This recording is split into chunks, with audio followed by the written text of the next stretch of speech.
नमस्कार। आज हम एक बहुत ही दिलचस्प विषय पर बात करने वाले हैं। मरीजों के साथ जो संवाद होता है, उसके पीछे का मनोविज्ञान। हमारे पास एवरब्लिंक हेल्थ केयर का एक लेख है जो ये देखता है कि डॉक्टर या हेल्थ वर्कर के शब्द मरीज के ठीक होने की प्रक्रिया को कैसे, मतलब कितना गहरा असर डाल सकते हैं। कभी सोचा है आपने, हम्म। क्या हमारे शब्द भी दवा जितनी पावरफुल हो सकते हैं? बिल्कुल बिल्कुल। और शायद बुनियादी तौर पर और भी ज्यादा। देखिए, संवाद सिर्फ जानकारी देना नहीं है। हम्म, जैसा इस लेख में भी कहा गया है, ये असल में विज्ञान और सहानुभूति, इन दोनों के बीच एक पुल जैसा है। हाँ। हमारी भाषा, हमारा लहजा, ये सब मरीज की सोच, उसकी उम्मीदें, उसका भरोसा, इन सबको बना या बिगाड़ सकता है। और जो एवरब्लिंक हेल्थ केयर वाला लेख है ना, वो इसी बात पर जोर देता है कि मरीज सिर्फ शब्द नहीं सुनते, वो अनकही बातें भी समझते हैं। भावनाएं, आपका इरादा क्या है, आप ध्यान दे रहे हैं या नहीं। और जब उन्हें लगता है कि हाँ, मुझे सुना जा रहा है, मुझे समझा जा रहा है, सही मायने में तभी इलाज असर करना शुरू करता है। ये विज्ञान और सहानुभूति के बीच पुल वाली बात काफी गहरी है। तो अच्छा, क्या रिसर्च हमें कुछ बताती है कि इस सब पुल के बनने से होता क्या है? मतलब मरीज पर इसका असर क्या दिखता है, कुछ ठोस? हाँ हाँ, बिल्कुल। रिसर्च के नतीजे तो काफी साफ है इस मामले में। जब बातचीत अच्छी होती है, प्रभावी होती है, तो पहली बात, मरीज की चिंता कम होती है। उन्हें अपनी बीमारी, अपने इलाज के बारे में ज्यादा स्पष्टता मिलती है, तो वो इलाज में बेहतर तरीके से सहयोग भी करते हैं। और शायद सबसे जरूरी चीज, एक भरोसा बनता है, डॉक्टर पर, इलाज पर, और हाँ, खुद के ठीक होने की उम्मीद पर भी। ये एक तरह से एक इमोशनल सेफ्टी नेट जैसा बन जाता है। और ये चीज सीधे सीधे बेहतर हेल्थ आउटकम से जुड़ी हुई है। ठीक है, तो ये तो समझ आया कि संवाद जरूरी क्यों है। पर सवाल यह है कि ये प्रभावी संवाद होता क्या है असल में? क्या इसके कुछ तय सिद्धांत हैं? लेख में कुछ जिक्र है इसका? हाँ, बिल्कुल है। लेख 3 मुख्य सिद्धांतों की बात करता है। पहला है सक्रिय होकर सुनना, एक्टिव लिसनिंग। मतलब सिर्फ ये नहीं कि क्या कहा जा रहा है, बल्कि ये भी सुनना कि कैसे कहा जा रहा है, उसके पीछे का डर क्या है, उम्मीद क्या है, अनकहे सवाल क्या है, आवाज का टोन, आई कांटेक्ट, ये सब इसमें आता है। दूसरा सिद्धांत है सहानुभूति, एम्पैथी। मरीज की भावनाओं को समझना और उन्हें ये महसूस कराना कि हाँ, आप समझ रहे हैं कि उन पर क्या बीत रही है। और तीसरा, जो बहुत महत्वपूर्ण है, वो है स्पष्टता।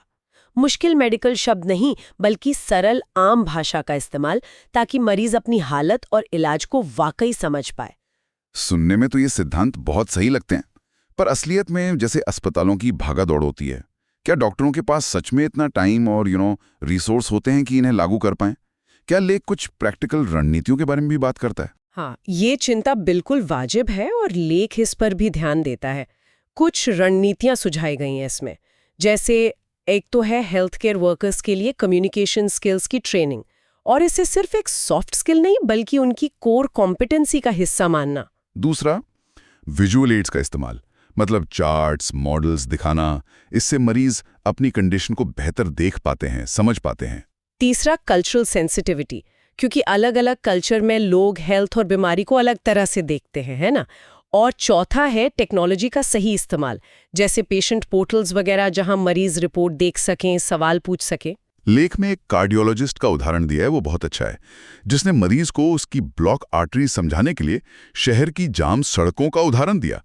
इस तरह की सरल एनालॉजी से मरीज को जानकारी भी मिलती है और वो बेचारा महसूस नहीं करता, बल्कि एम्पावर्ड महसूस करता है। वो उदाहरण वाकई कमाल का है। इसे चीजें कितनी आसान हो जाती हैं समझने में। पर क्या इन सब रणनीतियों और सिद्धांतों का असर सच में इलाज के नतीजों पर इतना सीधा पड़ता है? क्या हम कह सकते हैं कि बेहतर संवाद मतलब बेहतर सेहत? हाँ, लेख तो यही कहता है कि इसका सीधा और मापने लायक असर होता है। जिन मरीजों को लगता है कि उनकी बात ध्यान से सुनी गई, समझी गई, वो अपने इलाज से ज्यादा संतुष्ट होते हैं, सेटिस्फाइड। और वो इलाज के निर्देशों का पालन भी बेहतर करते हैं, दवा टाइम पर लेना हो या लाइफस्टाइल बदलना हो, क्योंकि उन्हें उसके पीछे का कारण समझ आता है। और शायद सबसे बड़ी बात, एक सहानुभूति भरी और पारदर्शी बातचीत मरीज का भावनात्मक तनाव कम करती है। और हम सब जानते हैं कि मानसिक शांति ठीक होने की प्रक्रिया के लिए कितनी जरूरी है। तो कुल मिलाकर एवरब्लिंक हेल्थ केयर के इस लेख का निचोड़ या सार यही है कि मेडिकल फील्ड में संवाद को अक्सर क्लिनिकल स्किल के बाद दूसरे नंबर पर रख दिया जाता है। पर हकीकत ये है कि ये इलाज की बुनियाद है एक तरह से। जब डॉक्टर या नर्स सोच समझ के शब्दों का चुनाव करते हैं, सहानुभूति से सुनते हैं, तो वो सिर्फ जानकारी नहीं दे रहे होते, वो असल में मरीज के ठीक होने की पूरी प्रक्रिया को, उसके पूरे अनुभव को आकार दे रहे होते हैं। बिल्कुल सही कहा। जैसा कि लेख में बहुत खूबसूरती से कहा गया है, इलाज की शुरुआत सुने जाने से होती है। और ये हमें एक दिलचस्प सवाल पर लाकर छोड़ता है ना, कि भविष्य में ये नैरेटिव मेडिसिन का जो कॉन्सेप्ट है, मतलब इलाज के केंद्र में मरीज की अपनी कहानी, उसके अनुभवों को रखना, ये मरीजों की देखभाल को और कितना बदल सकता है। ये एक सोचने वाली बात है आगे के लिए।